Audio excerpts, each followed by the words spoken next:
In the quiet town of Willow Creek, where oak trees lined the streets and neighbors knew each other's names, lived two brothers whose lives would become a lesson for generations. Their names were Richard and Michael. Richard, the elder, was known for his sharp mind and cunning ways. Michael, the younger, carried a heart so pure that people often said he was too good for this world. Their father, Edward Thompson, was a hard-working man who built a modest fortune through farming and real estate. He believed in fairness and often reminded his sons, "Family is the only treasure that never fades." But when Edward passed away suddenly, his words seemed to vanish with him. Richard took charge of the family estate almost immediately.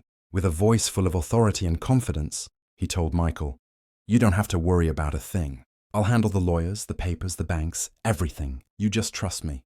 Michael nodded without hesitation. For as long as he could remember, he had trusted his older brother. Richard had always been the decision-maker, the one with answers, the one Michael leaned on. And so, when Richard placed documents before him, Michael signed wherever his brother told him to. The town whispered. Some neighbors warned Michael to be careful, to read what he was signing. But Michael only smiled and said, "Richard would never cheat me. He's my brother." But behind Richard's charming smile was a plan woven with deception. Line after line, clause after clause, Richard shifted ownership of every property, every acre of farmland, and even their father's savings account into his own name. By the time the dust settled, Michael's share had vanished into thin air. When Michael realized the truth, it was too late. He had nothing left. No land, no money, not even a roof to call his own. Still, he did not fight. Instead, with quiet dignity, he stepped back and started working small jobs around town to survive. Richard, on the other hand, prospered. He lived in the family's grand house, expanded the farms, and raised his children in wealth. He believed he had secured not only his father's fortune, but also his own legacy. Yet, life has a way of testing the choices we make. Though Richard had won the estate, he had planted a seed of betrayal that would one day grow into his greatest regret. For while wealth can buy comfort, it cannot buy loyalty, love, or true family. And as the years went on, the foundation Richard had built on lies began to crack, though he was too blinded by pride to see it coming. Richard Thompson enjoyed the life he had stolen. With every passing year, his wealth grew. He expanded the farmland, bought new machinery, and entertained business partners in his grand dining room. To the outside world, Richard looked like a man who had everything: a successful estate, a respected name, and a family living in luxury. But behind the polished doors of his mansion, cracks were beginning to show. His children, raised in comfort, knew little of struggle or sacrifice. They grew up with a sense of entitlement, believing that wealth was their birthright. When asked to help around the farm or show gratitude, they scoffed. To them, responsibility was a burden, and their father's constant lectures about hard work were nothing more than noise. Michael, meanwhile, lived in a small rented house on the edge of town. He worked long hours as a carpenter, repairing fences, building furniture, and doing whatever jobs came his way. His clothes were simple, his earnings modest, but his children grew up with a different spirit. They watched their father labor honestly. Even after being cheated of his inheritance, they learned humility, kindness, and the value of standing by family. Neighbors often compared the two households. Richard's children were known for their arrogance, while Michael's children were praised for their respectfulness and warmth. It seemed ironic to many that the man with the fortune had raised children who cared for nothing but themselves, while the man left with nothing had raised children who carried hearts full of love. Over the years, Richard and Michael's paths rarely crossed. Richard rarely visited his younger brother, finding excuses to stay away. Deep inside, he knew the guilt of his betrayal, but he silenced it by convincing himself he had done what was best. Michael, however, never spoke ill of his brother. When people asked why he didn't fight for his rights, he simply said, "Peace is worth more than land. If Richard is happy, let him be." Time passed quickly. Edward Thompson's grave became overgrown, and the town changed. But the brothers remained the same, one living in wealth, yet restless, the other living humbly but with peace in his heart. As Richard grew older, he expected his children to take more responsibility. He dreamed that one day they would run the estate with the same authority he had. But to his disappointment, his children showed no interest. They spent money carelessly, argued over privileges, and avoided him whenever he asked for help. Michael's children, on the other hand, stood by their father. They worked alongside him, cared for him when he fell ill, and treated him with the respect he never demanded but always deserved. Richard ignored these differences for years. But destiny was slowly preparing him for a truth he could not escape. The wealth he had stolen might not guarantee him the loyalty he craved, and soon life would test him in a way he had never imagined. The years rolled by, and Richard Thompson's once strong frame began to weaken. His hair turned silver, his steps slowed, and his commanding voice grew softer. The grand house that once echoed with laughter and business meetings now felt quieter, almost hollow. Richard expected his children to fill the silence, to care for him the way he had once provided for them. But his children had other plans. They were grown now, chasing lives of their own. One son moved to the city, chasing fast money and reckless ventures. Another spent most of his days with friends, indulging in pleasures that brought shame to the family name. His daughter, whom he had once adored, rarely visited, claiming she was too busy with her own life. Whenever Richard asked for their company, he was met with excuses. "Dad, I don't have time. You'll be fine. Hire someone if you need help." The sting of their cold words cut deeper than any physical pain. For the first time, Richard felt truly alone in the house he had fought so hard to claim. Michael's life, though still modest, told a different story. His children had grown into hard-working, compassionate adults. They didn't have wealth or luxury, but they carried loyalty in their hearts. When Michael fell ill, his sons stayed by his bedside, his daughters prepared meals, and they spoke to him with tenderness. News of Richard's loneliness spread through Willow Creek. Neighbors whispered, "It's strange, isn't it? The man who took everything now has no one beside him, while the brother who lost it all has love overflowing in his home."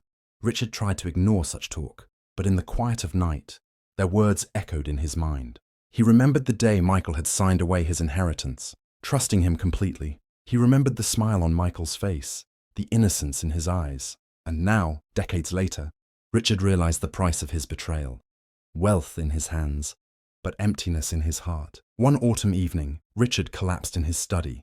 His servants rushed to call his children, but not one of them came. Hours passed before Michael's eldest son, Jonathan, heard about Richard's condition and hurried to the mansion. Jonathan sat by his uncle's side, adjusting his pillow, offering him water, and calling the doctor. Richard, weak and trembling, looked into Jonathan's eyes and saw something he hadn't seen in years: genuine care. "Why are you here, son?" he whispered. "Where are my children?" Jonathan replied softly. "Family should never be abandoned. Uncle, you may not have been fair to my father, but he always taught us to honor blood." Tears welled in Richard's eyes. For the first time in his life, the proud man felt small.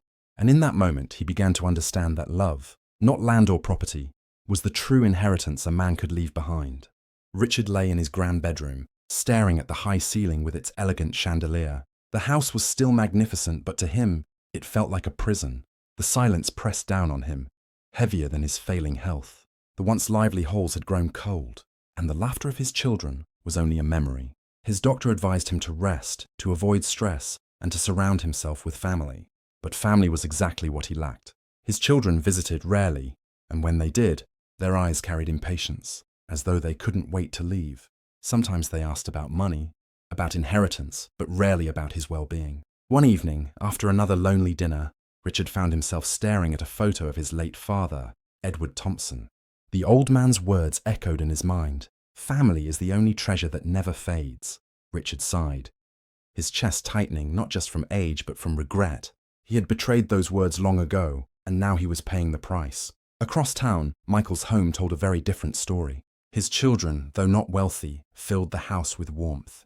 They gathered for dinners, laughed together, and supported one another through every challenge. When neighbors visited, they always remarked on the love that radiated from Michael's family. Jonathan, the eldest of Michael's children, often came to check on Richard. He brought him groceries, sometimes sat and read the newspaper to him, and made sure the old man never felt completely abandoned.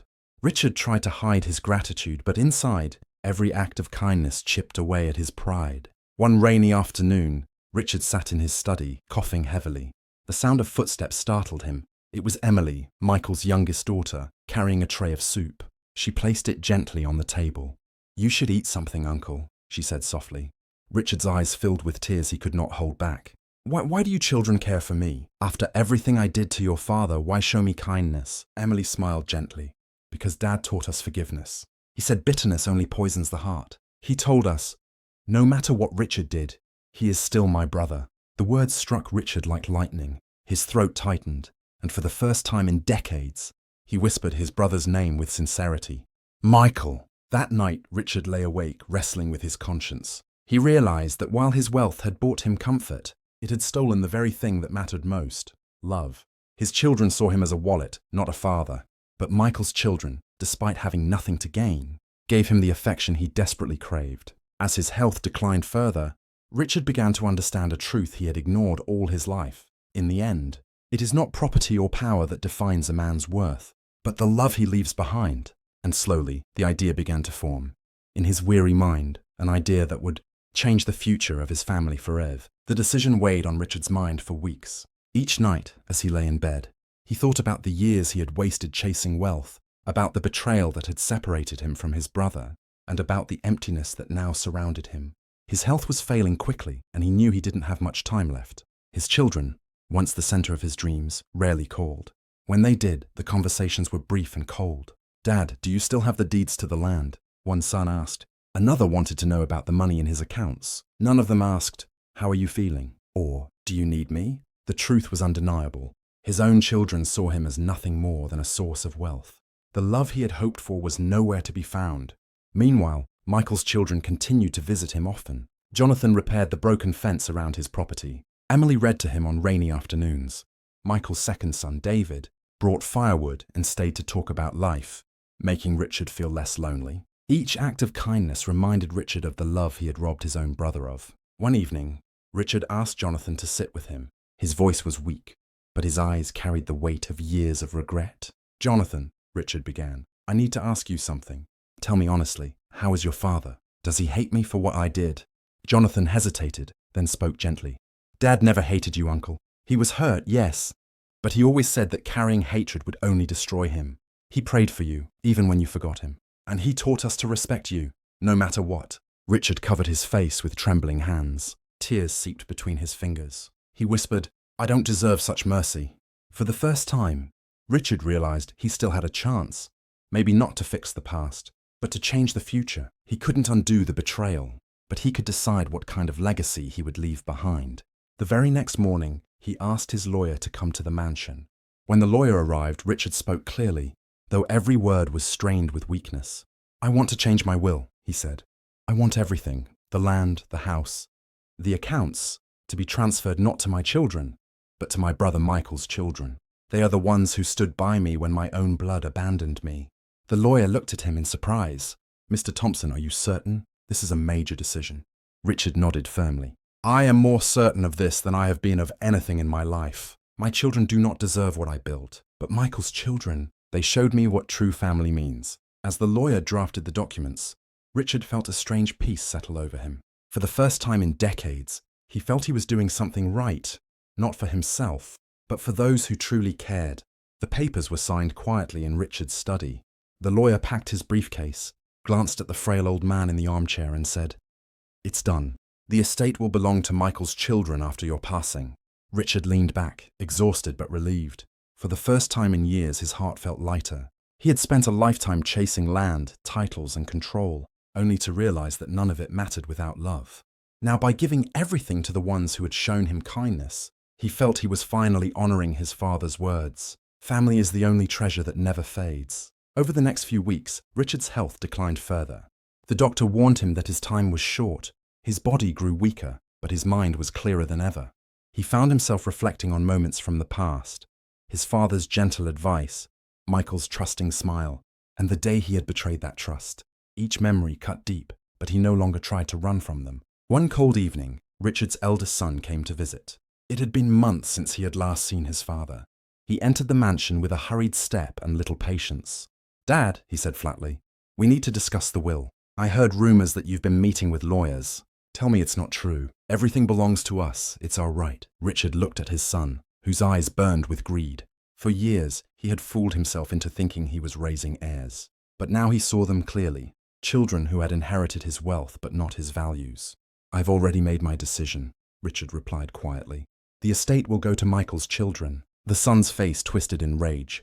"Are you insane? After everything you've worked for, you're giving it to them? To his children?" Richard's voice was calm, though firm. "Yes, because they cared for me when you did not. They showed me the meaning of family." Without another word, his son stormed out of the house. slamming the door behind him. The sound echoed through the halls, but Richard did not flinch. He had faced worse battles. With his conscience, with his greed, with his pride. This decision, though painful, was the only one that brought him peace. In the days that followed, Michael's children continued to visit. They brought him food, read to him, and simply kept him company. Richard often sat quietly, listening to their voices and watching their kindness. It reminded him of what he had stolen from his brother, a life surrounded by love. One night, as Jonathan helped him into bed, Richard whispered, "Promise me something, son. Take care of each other. Don't let greed tear you apart the way it tore me and your father." Jonathan placed a hand on his uncle's shoulder. "I promise, uncle, we will honor your wish." With that assurance, Richard closed his eyes, finally ready to face whatever tomorrow would bring. Winter arrived in Willow Creek, and with it came the weight of Richard's final days. The once proud man who had commanded the town's respect now sat wrapped in blankets near the fireplace, his body frail, his breath shallow. The mansion, though warm, felt colder than ever, for his own children had stopped visiting entirely after learning of his decision. But Michael's children remained.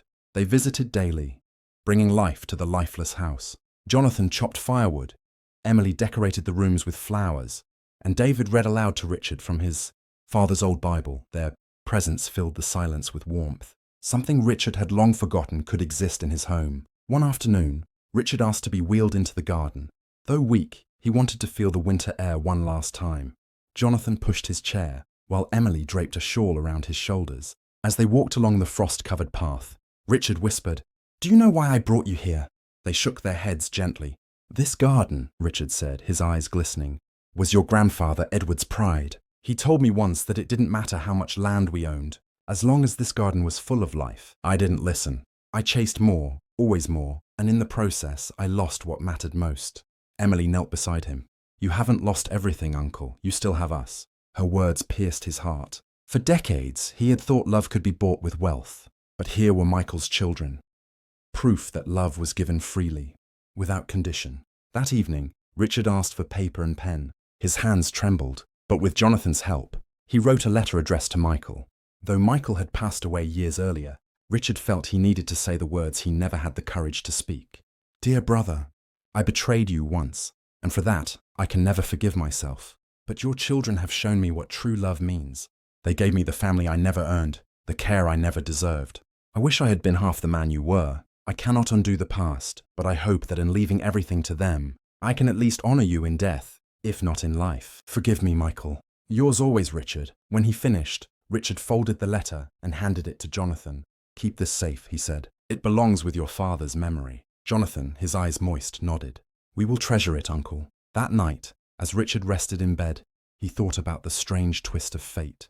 The very children he had tried to rob of their inheritance were now the ones inheriting not only his wealth but also his final blessing. For the first time in decades, Richard slept peacefully, comforted not by riches or property, but by the love of the family he had once betrayed. The winter deepened, and Richard's health continued to decline. Each day seemed to draw him closer to the end, yet his heart carried a peace that had eluded him for years. The presence of Michael's children was like a balm to his weary soul. One evening, as the snow fell gently outside the mansion windows, Richard called all three of them to his bedside. The fire crackled in the hearth, casting warm shadows across the room. Richard's voice was weak but steady. "My dear children," he began, "I may not have given you life, but you have given me something far greater, redemption. I thought my wealth would keep me company, but in truth, it was your kindness that saved me from dying a lonely man." Emily took his hand. "Uncle, we didn't do anything extraordinary. We only treated you the way our father would have wanted us to." Richard's eyes softened. "Your father, he was always the better man, and now I see his spirit lives on in all of you." Jonathan leaned forward, his jaw tight with emotion. "Uncle, you may have made mistakes, but you faced them. That takes courage." Richard smiled faintly. "Perhaps, but I owe you more than I can ever repay, which is why I have made arrangements. Everything I own, the estate, the lands, the businesses, will belong to the three of you. But it is not the wealth I hope you treasure. It is the lesson I learned too late. Family is the only fortune that truly matters." Tears welled in David's eyes. "We promise, Uncle, we'll honor you and Father both. We'll use it wisely, not for greed, but for good." A wave of relief washed over Richard's face. He closed his eyes for a moment, whispering a prayer. "Then my heart is finally at rest." The following morning, Richard's condition worsened. He slipped in and out of consciousness, speaking in fragments, sometimes calling out for Michael, as though his brother stood beside him. Jonathan and David kept watch through the night, while Emily read softly from the family Bible, her voice soothing in the silence. Just before dawn, Richard stirred. His eyes opened, clear for the first time in days. He looked at the three of them, a faint smile touching his lips. "Tell your father, I'm coming home." With those words, he exhaled a long, gentle breath and was gone. Silence filled the room. For a long time, none of them moved. Finally, Emily laid her hand on his chest, whispering through her tears, "Rest in peace. Uncle, you're with him now." Though grief weighed heavily on their hearts, there was also a sense of closure. Richard had left the world not as a bitter, greedy man, but as someone who found love at the very end. The mansion, once a symbol of pride and loneliness, now felt different. It belonged to them, a legacy of two brothers, one who had lived with love, and one who had learned it just in time. The days after Richard's passing were filled with both sorrow and responsibility. The funeral was arranged in the small-town church, the same one where Michael's family had worshipped for generations. People from across the town came, not because they admired Richard's wealth, but because they respected the man he had become in his final years. Jonathan, David, and Emily stood at the front pew, receiving words of comfort. Some whispered about how Richard had once been a ruthless man, yet others spoke of his transformation. Emily, dressed in black, listened quietly, thinking how remarkable it was that a man could change so much in the face of mortality. During the eulogy, the pastor spoke with gentle authority. Richard Miller was a man who, like all of us, wrestled with flaws. But in his last chapter, he discovered something greater than wealth. He discovered love. And in giving love, he left a legacy far beyond gold or land. He leaves behind not only riches but the memory of redemption. As the coffin was lowered into the ground beside Michael's grave, the siblings felt an unspoken bond tighten between them. Richard and Michael, two brothers so different in life, were now reunited in rest. After the funeral, the lawyer, Mr. Harris, gathered the three of them in Richard's study. The air was heavy with anticipation. As he opened a large envelope, "Richard Miller," Mr. Harris began, adjusting his glasses, "has left behind his final will and testament. According to this document, the entirety of his estate, businesses, and assets are to be equally divided among you three, Jonathan, David, and Emily. He has left nothing to his biological children." A silence followed, broken only by the sound of the fire popping in the fireplace. Jonathan clenched his jaw. "He really did it," he murmured. David shook his head slowly. "I still can't believe it. He trusted us more than his own children." Emily's voice was steady but emotional. "It wasn't just about trust. It was about who stood by him when he needed someone most. We weren't his heirs by blood, but we became his heirs by love." Mr. Harris continued. "Richard specifically requested that the estate not be sold off, but preserved as a family home. He wanted this house to remain a place where future generations could remember the lessons of his life and his brother's life." Tears filled Emily's eyes as she looked around the room. The portraits on the wall, the shelves lined with books, the desk where Richard had made countless decisions. It no longer felt like a cold mansion. It felt like home. That night, the three of them sat together in the library. Jonathan finally spoke. "We have a choice. We can live selfishly like Uncle once did, or we can honor both him and Father by building something meaningful." David nodded. "We build, for our children, for theirs, a family legacy that doesn't fade." And in that moment, the decision was made. The house would no longer be just an estate of wealth. It would become a legacy of love, unity, and redemption. Weeks turned into months, and the Miller estate began to change under the hands of Jonathan, David, and Emily. Where once the mansion had stood as a lonely symbol of Richard's pride, it now pulsed with life and warmth. Children from the town were invited for community gatherings, and the vast halls echoed with laughter rather than silence. Jonathan took charge of the business side of the estate.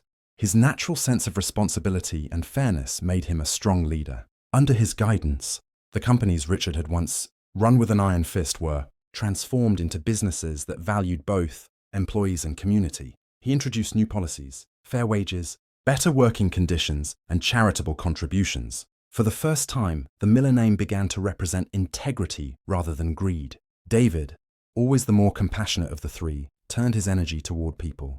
He opened scholarship programs in their uncle's name, giving opportunities to children who had little hope of education. "This," he often said, "is what Uncle would have wanted." Even if he realized it late, his gentle spirit made him a beloved figure in town. Emily found her passion in the estate itself. She restored the gardens, repaired the old chapel on the property, and transformed parts of the mansion into a cultural centre. Local artists, musicians, and writers now had a space to create and share.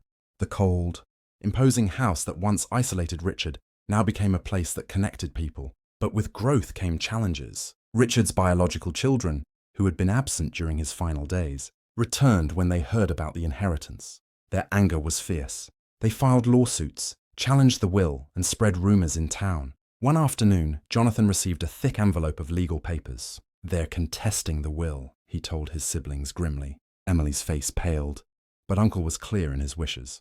"How can they do this?" David sighed. "Greed doesn't die easily. They don't see what he learned. They only see what they lost." The siblings prepared for a long legal battle. Yet even in court, the truth of Richard's final years shone brightly. Witnesses came forward, doctors, caretakers, townspeople, testifying how Jonathan, David, and Emily had been Richard's true family in the end. The pastor himself took the stand, recalling Richard's last words of love and redemption. When the ruling finally came, the judge declared the will valid. Richard's estate would remain with Michael's children. Relief flooded through them, though they felt sorrow that the conflict had come to such bitterness. That evening, as the sun set over the snowy fields, Emily stood by the window. "It's over. Uncle's legacy is safe." Jonathan placed a hand on her shoulder. "Safe, but it's up to us to keep it alive. If we turn this house into nothing more than wealth again, then everything Uncle learned will be wasted." David added softly, "Then we must live the lesson every day. Love before greed, family before pride." And they all silently vowed to carry that lesson forward. The years moved forward, and the Miller estate flourished in ways no one had imagined. What had once been a fortress of isolation became a symbol of community, generosity, and second chances. Jonathan managed the businesses with a firm but fair hand, turning them into companies admired across the state. David expanded his scholarship programs, helping dozens of young men and women earn their degrees. Emily organized festivals and art shows at the estate, bringing people together from all walks of life. Slowly, the town began to speak of the Miller family, not as a cautionary tale of greed, but as a beacon of hope. Yet even in these golden years, the siblings never forgot their father, Michael, and their Uncle Richard. Often, on quiet evenings, they would sit together by the fireplace and share stories. Jonathan would recall Michael's gentle wisdom, David would speak of Richard's late redemption, and Emily would smile through tears as she remembered how love had triumphed over pride. One summer evening, Emily gathered her brothers in the library. The air smelled of old books and blooming roses from the gardens. She laid a leather-bound journal on the table. "What's this?" Jonathan asked. "It's Uncle's," Emily said. "I found it hidden in one of the drawers upstairs." "It's his diary." They opened the fragile pages carefully. Richard's handwriting was uneven, but the words carried the weight of a man wrestling with his conscience. "I stole what was not mine. I betrayed my brother's trust. But in the end, it was his children who showed me the love I never gave him. If God is merciful, he will forgive me. If not, then let my actions in these final days be my plea for redemption." The three siblings read in silence, tears gathering in their eyes. David closed the book gently. He knew, he admitted everything, and he tried to make it right. Jonathan's voice was low. "It doesn't erase the pain he caused, but it proves he changed. He wasn't the same man at the end." Emily smiled faintly. "And because of that change, we are here, building something good out of something broken." They decided to preserve Richard's journal in the family archives, a reminder to future generations that even the gravest mistakes could be redeemed through love and humility. As the years passed, Michael's grandchildren grew up in the very halls where Richard once lived alone. They ran through the gardens, laughed in the great dining room, and learned the family values of honesty, kindness, and unity. The estate was no longer haunted by greed but filled with joy. One night, Jonathan stood by the window, watching the lights of the town twinkle in the distance. "We've done it," he whispered. "We've turned our family's story into something worth remembering." And in the quiet of that evening, he felt as though both Michael and Richard were watching, their spirits finally at peace, knowing their legacy lived on. Decades later, the Miller estate stood as a living testament to the choices of two brothers. Visitors came from far and wide, not to see a mansion of wealth, but to witness a home filled with stories of love, forgiveness, and redemption. Jonathan, David, and Emily had grown older, their hair touched with silver, but their bond remained unshaken. On the anniversary of Richard's passing, they gathered with their children and grandchildren in the chapel that Emily had restored years ago. The pews were filled with laughter and warmth, a sharp contrast to the cold silence that had once defined the estate. Jonathan spoke to the younger generation, his voice steady with wisdom. Our story is not one of riches. It is the story of two brothers, your grandfather Michael, who gave everything without asking in return, and your great-uncle Richard, who lost his way but found redemption through love. You are inheritors of their legacy, not just their name, David added, his eyes glistening. Remember, wealth can vanish, but love endures. Family endures. That is what saved Uncle Richard, and it is what will guide you too. Emily, surrounded by her grandchildren, handed the old leather journal of Richard to her eldest granddaughter. This, she said softly, is the diary of a man who made mistakes but chose to change. Read it, learn from it, and never forget that even the darkest hearts can find light. As the sun set over the fields, the family gathered outside by the graves of Michael and Richard. Flowers were placed gently on the stones, and prayers were whispered in gratitude. The air carried a profound stillness, as if the brothers themselves were watching over the gathering, united at last in peace. Later that evening, the family returned to the great hall for a meal. The long wooden table was filled with food, candles, and the sound of voices. Generations sat side by side, telling stories, laughing, and carrying forward the traditions Jonathan, David, and Emily had built. Jonathan raised his glass in a final toast, to Father who taught us selflessness, to Uncle who taught us redemption, and to the family who carries their lessons forward. Glasses clinked and the hall echoed with cheers. For the first time in many decades, the mansion no longer felt like a relic of pride or a fortress of solitude. It was alive, vibrant, and full of hope for the future. And so the story of the two brothers came full circle. Michael had given freely and suffered silently, while Richard had taken selfishly and lived with regret. Yet in the end, it was not their failures or successes that defined them. It was the love that carried on through the next generation. The Miller estate would stand for centuries as a reminder. Wealth fades, pride crumbles, but the bonds of family, forgiveness, and love endure forever.